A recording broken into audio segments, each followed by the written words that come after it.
Assalamualaikum warahmatullahi wabarakatuh. Alhamdulillahirrabbilalamin. Rabbi syrah li sadri wa yassir li amri wahlul 'uqdatam min lisani yafqahu qawli. Teman-teman atau adik-adik TPI Mantingan yang saya banggakan. Sekarang kita akan membahas tentang pertemuan kedua, yaitu tentang kelas kata. Sebagai pengantar, kata merupakan suatu yang sangat penting ya dalam suatu ketatabahasaan, karena merupakan suatu dari perwujudan bahasa itu sendiri. Jadi kalau bahasa tanpa kata, jadi ibaratnya bahasa itu tidak hidup ya, tidak komplit ketika tanpa kata, bahkan bisa jadi sunyi. Kata juga memiliki fungsi yang banyak sekali sebagai struktur kalimat, sebagai untuk berbicara atau berkomunikasi dengan orang lain ya. Dalam bahasa Arab ya, kalau kata itu diartikan sebagai kalamun mufidul murakkab ya. Jadi kata itu sebagai kalam. Kalau dalam bahasa Arab itu kalam itu terbagi jadi tiga ya, seperti isim, fiil, dan huruf. Itu dalam bahasa Arab. Kalau kita melihat kata dalam bahasa Inggris, di situ ada parts of speech. Artinya apa? Bagian dari perkataan atau dari kalimat atau dari uh, tulisan ya. Jadi di situ di bahasa Inggris juga ada adjective, pronoun, ada adverb dan lain-lain. Itu dalam bahasa Inggris. Sekarang kita belajar kata dalam bahasa Indonesia ya. Merupakan suatu unsur penting dalam suatu bahasa Indonesia ya. Oke, selanjutnya fungsi kata menurut Wijono adalah sebagai berikut. Yang pertama, melambangkan pikiran atau gagasan abstrak menjadi konkret ya. Jadi ketika kalian melihat seseorang atau kalian ingin dinilai sebagai apa oleh orang banyak, maka orang lain itu akan melihat kata-kata yang keluar dari seseorang tersebut ya, kualitas katanya, pemilihan katanya, runtutan kalimatnya. Jadi dengan membuat suatu kata dibentuk dengan kalimat yang bagus, dengan diksi yang bagus, maka orang akan menilai kualitas orang tersebut. Jadi kata itu menjadi suatu pola pikir atau istilahnya buah pikiran yang diimplementasikan lewat kata-kata ataupun tulisan ya. Jadi yang tadinya ide yang abstrak yang ada di kepala itu bisa dituangkan melalui kata-kata berbicara atau tulis menulis ya. Itu melambangkan pikiran manusia. Jadi kehendak manusia ya. Dibayangkan ketika orang itu tidak bisa berbicara atau bisu, dia akan susah mengungkapkan kehendaknya, keinginannya kepada orang lain, karena orang bisu itu tidak bisa mengeluarkan kata-kata, tapi mungkin juga bisa menulis ya dengan kata-kata. Yang kedua adalah membentuk macam-macam struktur kalimat ya, dari kalimat penghubung, huruf ya, kalimat kata kerja, kata benda dan sebagainya menjadi suatu kalimat aktif atau non aktif ya. Yang ketiga adalah memperjelas makna gagasan ya. Dengan kata-kata kita bisa membuat gagasan-gagasan atau ide-ide yang sangat besar dengan menuangkan melalui tulisan atau pidato atau ceramah ya, yang dengan kata-kata yang kita keluarkan kita bisa menyampaikan maksud kita kepada orang lain sehingga orang itu mengerti apa yang kita kehendaki. Oke. Selanjutnya kata Wijono, kata-kata membentuk suatu makna sebuah frasa, klausa ataupun kalimat. Frasa adalah nanti kita akan belajar yaitu kumpulan kata ya. Klausa adalah beberapa penggalan-penggalan kalimat ya. Nah, sehingga dengan kita meruntut sebuah kata, kata benda, kata kerja, kata keterangan, objek atau subjek, maka dia akan membentuk suatu klausa, dari beberapa klausa akan membentuk suatu kalimat, ya. Seterusnya, kata membentuk gaya pengungkapan sehingga menghasilkan karangan yang dapat dipahami dan nikmati oleh orang banyak, ya. Jadi ketika kita mempunyai ilmu atau kita mencari ilmu, maka kata seseorang, ikatlah ilmu itu, ya. Maka ketika ilmu diikat atau ditulis dengan kata-kata, disimpan dengan kata-kata, maka ilmu itu akan abadi, akan panjang umurnya, ya. Ketika kalian menemukan suatu hikmah atau ilmu yang sangat penting, kalian catatlah dengan kata-kata di buku catatan atau dijadikan suatu tulisan. Ketika tulisan itu bagus dan bisa dipahami orang lain, maka ilmu itu akan panjang umurnya, akan abadi, ya, tidak mudah hilang. Maka menurut saya, ketika kalian mempunyai suatu ide atau gagasan, atau mendapatkan suatu hikmah atau ilmu, maka catatlah ilmu itu sebagai bekal kalian nanti ketika sudah lulus sekolah atau perguruan tinggi. Nah, kan ilmu itu akan tersimpan dengan rapi dan akan abadi, ya, tidak mudah hilang, tidak mudah lupa. Oke, selanjutnya, mengungkapkan berbagai jenis ekspresi antara lain berita, perintah, penjelasan, argumentasi, pidato, dan diskusi. Ya, sudah mengerti semuanya, ya, ekspresi. Yang selanjutnya adalah mengungkapkan berbagai sikap, misalnya setuju, menolak, dan menerima. Ya, jadi ketika kita dalam suatu perdebatan atau diskusi, maka kita tidak hanya diam saja kalau kita mengajukan suatu argumentasi menolak atau menerima. Kita harus berbicara lewat tulisan atau lisan untuk menunjukkan bahwa kita setuju atau menolak atas ide tersebut dengan menggunakan apa? Ya, lagi-lagi dengan menggunakan kata. Jadi kata itu suatu yang sangat urgent atau penting sekali dalam sebuah bahasa, terutama bahasa Indonesia. Oke, selanjutnya, kelas kata ini banyak macamnya, ya. Ada kata benda, kata kerja, kata sifat, kata keterangan yang saya akan jelaskan kepada teman-teman. Yang pertama adalah jenis kata yang pertama adalah kata benda atau sering disebut dengan nomina. Berdasarkan bentuknya, kata benda dibedakan kata benda dasar seperti mobil, meja, pohon, kata benda turunan seperti kekasih, pembalap, pengacara. Bedanya apa? Kalau kata benda dasar ini kata dasar, ya, tidak terdapat imbuhan atau tambahan pada katanya. Mobil, ya sudah mobil, ya. Meja. Beda dengan kata benda turunan seperti kekasih, yang dasarnya adalah kasih ditambah ke menjadi kekasih, pembalap, pengacara, ya. Jadi kata benda ini atau nomina ini dia bisa berdiri sendiri, ya, dan juga bisa ditambah imbuhan menjadi kata benda turunan. Nah, selanjutnya berdasarkan pengkategorian kata benda dibedakan menjadi benda konkret dan benda abstrak. Benda konkret apa? Kalau benda konkret itu bendanya wujud, ya, ada seperti ayah, Andi, presiden, pemborong, rumah, batu, kursi, semua dapat dilihat, ya, konkret bendanya. Dan selanjutnya kata benda abstrak, kata benda abstrak itu yang tidak bisa dilihat, ya. Seperti rasa manis, rasa asin, itu kan rasa tapi tidak bisa dilihat bentuknya, tapi merupakan suatu kata benda juga. Seperti kebaikan, peraturan, kebaikan nggak bisa dilihat tapi bisa dirasakan. Nah, ini merupakan pengkategorian kata benda menjadi konkret dan abstrak. Oke. Selanjutnya adalah kata ganti atau pronomina. Kalau dalam bahasa Arab kata ganti itu disebut domir. Kalau dalam bahasa Inggris disebut apa? Karena saya tidak terlalu pintar bahasa Inggris.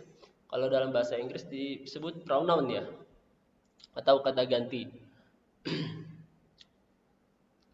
Kata ganti atau disebut pronomina adalah kata yang dipakai untuk mengacu ke benda lain dan berfungsi menggantikan kata benda. Bisa berupa orang, bisa berupa benda, bisa berupa hewan, ya. Di sini contohnya adalah aku, engkau, mereka. Aku untuk menggantikan saya, engkau untuk menggantikan, kalau dalam bahasa Arabnya itu mukhotob, lawan bicara, ya. Mereka untuk menggantikan banyak orang yang tidak kelihatan, atau orang mereka yang bukan mukhotob, bukan lawan bicara, atau mereka yang tidak langsung, ya, orang yang tidak langsung berkomunikasi. Itu dinamakan pronomina dalam bahasa Indonesia, ya. Kalau dalam bahasa Arab domir, kalau dalam bahasa Inggris pronoun, ya, kalau nggak salah. Oke, selanjutnya adalah kata kerja. Mungkin dari kelas kata ini teman-teman sudah sangat paham sekali karena belajar dari SD sampai SMA, ya. Jadi kita akan pengulangan aja dari mata kuliah bahasa Indonesia. Jadi kata selanjutnya kita balik lagi, kata kerja atau disebut dengan verba. Kata kerja biasanya dapat diikuti dengan frasa dengan, baik yang menyatakan alat, keadaan, penyerta. Contohnya adalah beberapa contoh kerja, misalnya mencuci. Nah, mencuci ini merupakan kata kerja. Nah, ciri kata kerja bisa disambung dengan kata dengan. Mencuci dengan apa? Dengan deterjen. Berbicara dengan bagaimana? Dengan berhati-hati. Berangkat dengan siapa? Dengan teman-teman. Jadi ciri kata kerja atau verba adalah bisa disambung dengan kata dengan. Ya, oke. Kata kerja seperti ini berupa kata kerja dasar dan kata kerja berimbuhan. Ada dua, ya. Kata kerja berimbuhan seperti mencuci, melamun, ya. Jadi melamun itu merupakan suatu kata kerja juga, walaupun hanya diam, tapi melamun juga merupakan kegiatan, ya, kegiatan pikiran atau otak, ya. Jadi walaupun nggak bekerja tapi bisa dikatakan kata kerja juga. Mencakar, mencakar misalnya kucing mencakar, ya bisa walaupun dia binatang tapi dimasukkan kata kerja, ya bisa, ya, mencakar. Bekerja, kata bekerja ya kata kerja juga, ya. Berbicara, ambilkan, naiki, ya, semuanya kata kerja berimbuhan. Nah, kalau kata kerja dasar yaitu tidak dengan ada imbuhan, yaitu pergi, pulang, tulis, nyata. Oke, sudah jelas ya dengan kata kerja. Selanjutnya adalah kata sifat, ya. Kata sifat atau disebut dengan adjektiva. Kalau dalam bahasa Inggris adjektif, ya. Kalau dengan bahasa Arab naat, ya, kalau nggak salah, ya. Kata yang menerangkan suatu keadaan, ya. Membuat kata benda lebih hidup dan berarti. Jadi yang tadi ya katakan benda itu mati misalnya, atau kurang berarti atau kurang hidup, dengan disandingkan dengan kata sifat, maka dia akan lebih berarti. Bapak sehat, ya. Tadinya kan kata bendanya bapak, ya. Kata sehatnya itu kata sifat, bapak sehat. Nah, ini lebih berarti daripada hanya mengucapkan bapak saja, ya. Menunjukkan kualitas, misalnya ibunya sangat baik, ya.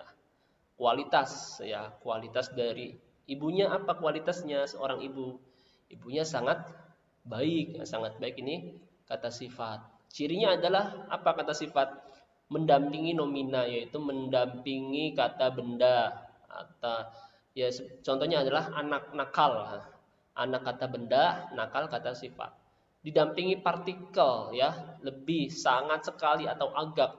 Bisa ditambahin lebih, sangat sekali, agak. Misalnya contohnya sangat ringan, lebih berat, agak ringan, ya, contohnya.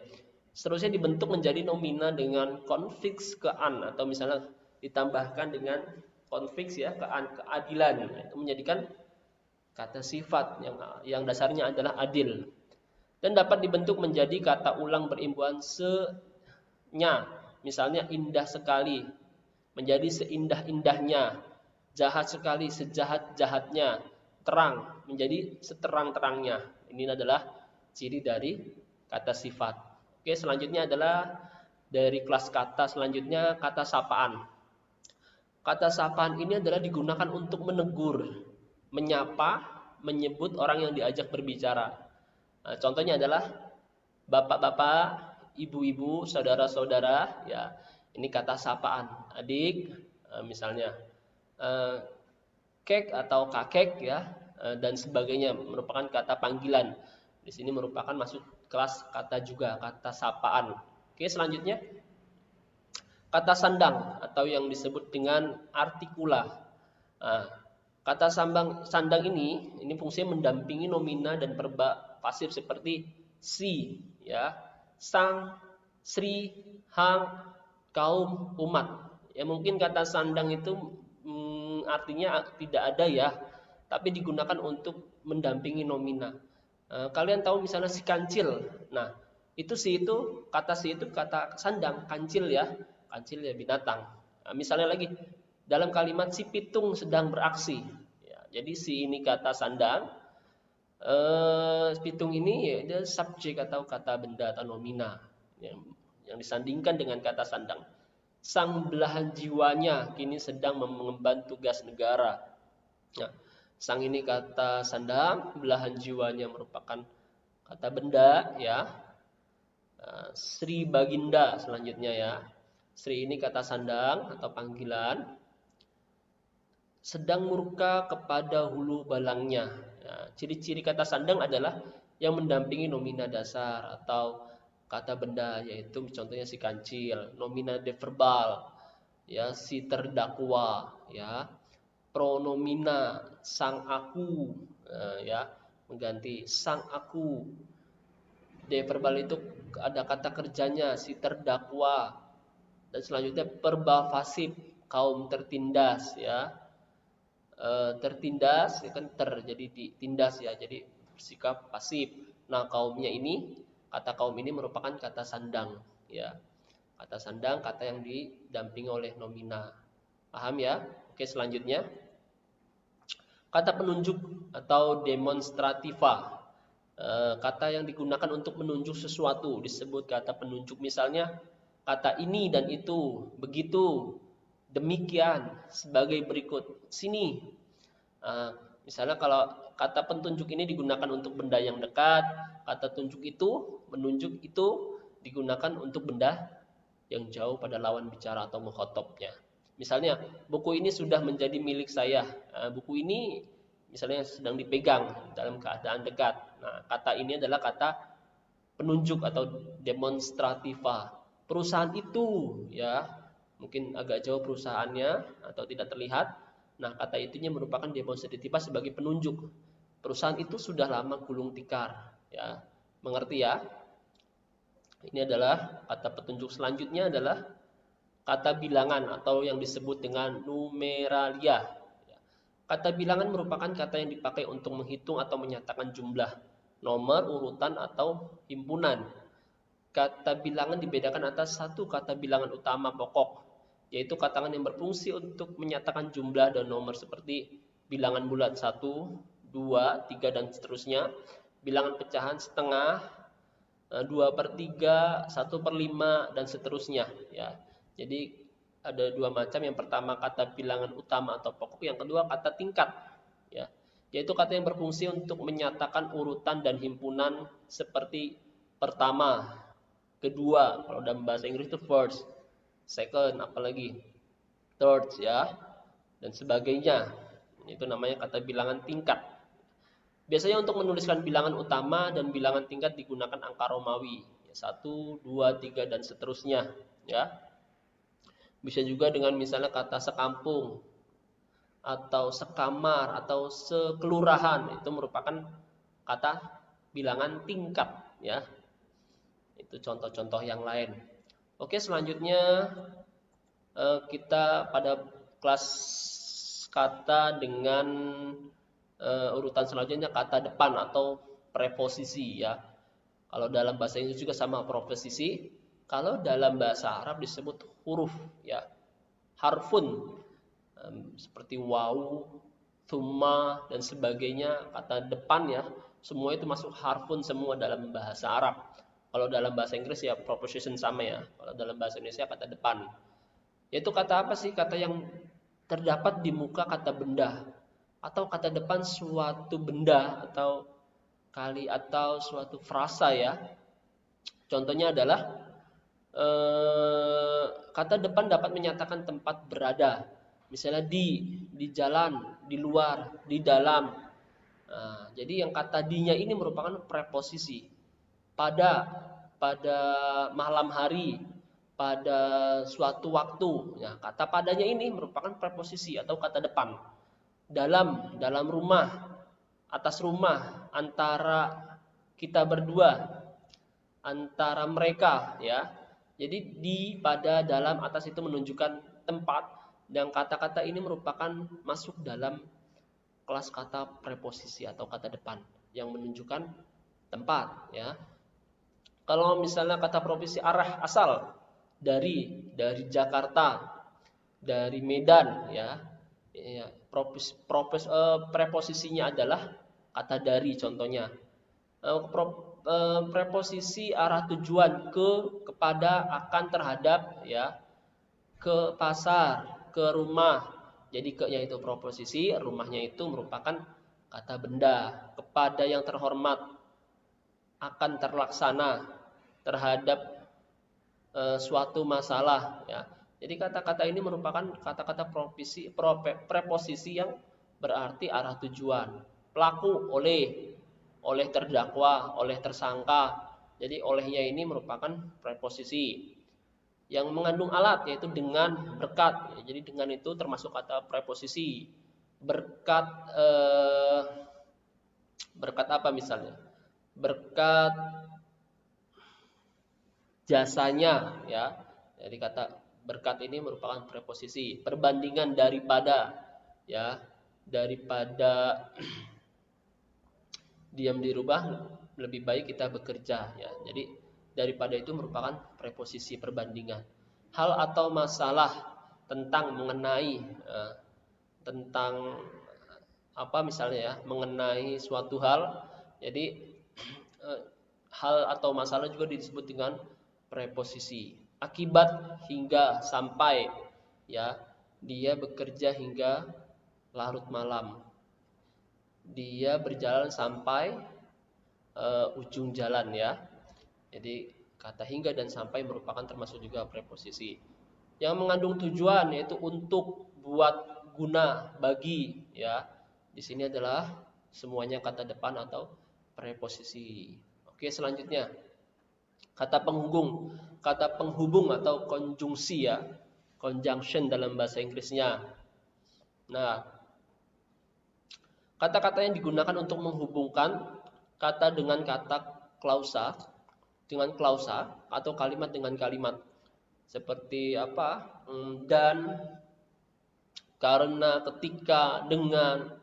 Ya, dengan, tapi ini bukan dengan, ini dengan sebagai kata penghubung, bukan dengan sebagai preposisi. Yaitu menghubungkan antar kalimat atau antar klausa. Serta, sedangkan, sebaiknya, tetapi, lagi pula, apalagi, jangankan, hanya, lalu, bahwa, adalah, ialah, selanjutnya, semuanya, untuk, seperti, atau sambil, ya. Merupakan suatu konjungsi atau kata penghubung antara kata dengan kata, klausa dengan klausa, kalimat dengan kalimat. Kalian bisa mencari contohnya sendiri. Oke, selanjutnya kata keterangan atau adverbia, ya. Kata keterangan merupakan kata-kata yang digunakan untuk memberikan penjelasan pada kalimat atau kalimat lain yang sifatnya tidak menerangkan keadaan atau sifat, ya. Kata keterangan ini dapat mendampingi adjektiva. Nah, misalnya contohnya adalah sangat bersih, ya. Sangat itu kata keterangan, bersih itu sifat. Numerilia misalnya 5 kali, 5 sebagai kata bilangan, kali sebagai kata keterangan. Atau juga bisa bersifat preposisi, di masjid, ya. Jadi di-nya itu sebagai preposisi, masjidnya sebagai keterangan tempat, ya. Banyak lagi kata-kata adverbia atau keterangan seperti agak, harusnya, bisa, mau tak mau, jangan-jangan, acap kali, mula-mula, ya. Itu merupakan dari kata keterangan. Berikut ini merupakan contoh kata-kata keterangan yang terdapat dalam kalimat. Barangkali ia sakit hari ini, ya. Jadi barangkali itu kata keterangan. Tampaknya gadis itu cantik sekali, ya. Jadi kata sekali itu kata keterangan yang menyatakan bahwa dia benar-benar sangat cantik, ya. Selanjutnya, para tamu berdatangan dari kota lain. Siapa yang datang? Tamu, ya. Para tamu, ya. Jadi para itu termasuk kata keterangan. Rasanya dia bukan orang baik-baik, ya. Keterangannya apa? Rasanya, ya. Selanjutnya, orang tuanya akan datang, ya. Orang tuanya akan datang. Nah, di sini kata akan adalah kata keterangan ya. Orang tuanya akan datang. Nah, itulah merupakan kata keterangan, bisa kata keterangan tempat, kata keterangan proses, dan lain-lainnya. Oke, selanjutnya adalah kata tanya atau yang disebut dengan interrogativa ya, atau dalam bahasa Inggris itu dikenal dengan 5W ya. H1 who, what, why. Kalau H-nya adalah how ya. Itu kalau dalam bahasa Inggris, kalau dalam bahasa Indonesia disebut interrogativa. Kata-kata yang digunakan sebagai pembantu dalam kalimat tanya yang menyatakan pertanyaan dalam bahasa Indonesia terdapat dalam bahasa Indonesia, yaitu apa, siapa, mengapa, bagaimana, berapa, mana, kapan, bila, bila mana. Kalian sudah belajar ya.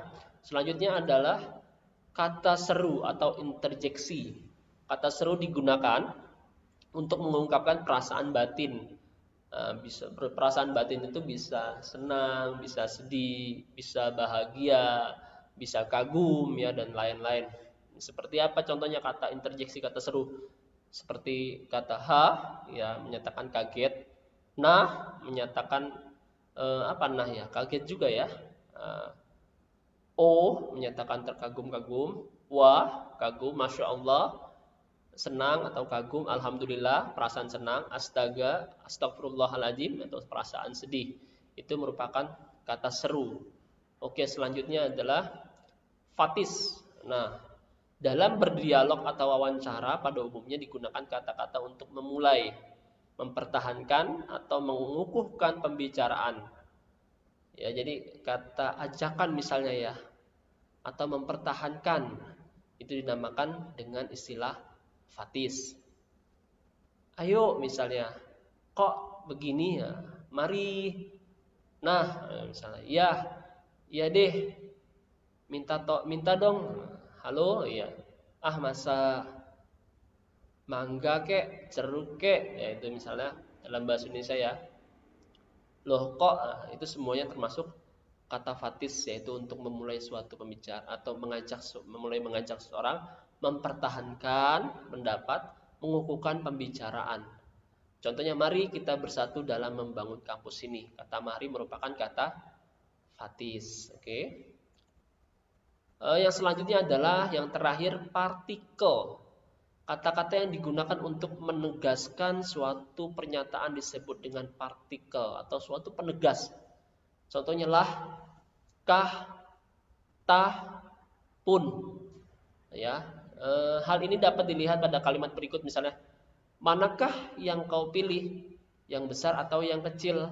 Ya, jadi pada kata manakah ini ada tambahan kah, ini merupakan dari partikel ya, yang disebut dengan partikel atau tambahannya. Contoh selanjutnya adalah orang inikah yang kamu maksudkan tadi? Ya, jadi kata kah di sini adalah mengandung partikel. Selanjutnya adalah ternyata dialah yang selama ini saya impikan. Ya, jadi dia ditambahlah ya. Dia itu tadinya kata benda atau nomina ditambahlah jadi partikel, maka menjadi dialah ya. Selanjutnya adalah apapun alasannya mereka tetap tidak setuju ya, apapun. Nah, jadi kata pun termasuk kata partikel. Nah, misalnya apatah dayaku dalam menghadapi takdir ini ya, kata tah di sini adalah termasuk juga partikel. Oke. Itulah dari kelas kata ya. Selanjutnya adalah, nah di sini ada kasus misalnya ada pertindihan kelas. Jadi ada beberapa makna dari suatu kata. Kata mati misalnya dalam suatu kalimat bisa termasuk kata benda, namun dalam kalimat lain bisa dikategorikan kata kerja. Ini contoh kasus ya, ada beberapa kata yang mengalami pertindihan kelas. Misalnya adalah contohnya kata mati. Nah, contohnya adalah ayam Mang Diman kemarin mati. Nah, kata dalam kalimat ini kata matinya mengandung verba intransitif ya, atau kata kerja ya, intransitif. Kalimat selanjutnya mati bukan akhir segalanya. Jadi kalimat ini Bisa mengandung juga kata benda, ya bisa kata mati yang pertama kata kerja, kata mati yang pada kalimat kedua merupakan nomina, ya, atau kata benda. Yang selanjutnya adalah kalimat selanjutnya ini harga itu harga mati. Itu harga mati. Jadi verba intransitif juga sama kayak yang di atas. Jadi sama-sama katanya tapi mempunyai pertindihan atau double class ya dari kata benda dan kata kerja. Oke. Baik, sekian dari saya tentang pembahasan kelas kata ya. Nanti kita teruskan dengan pembahasan kelas frasa. Kalau ingin tanya sampaikan saja di email ya karena ini online.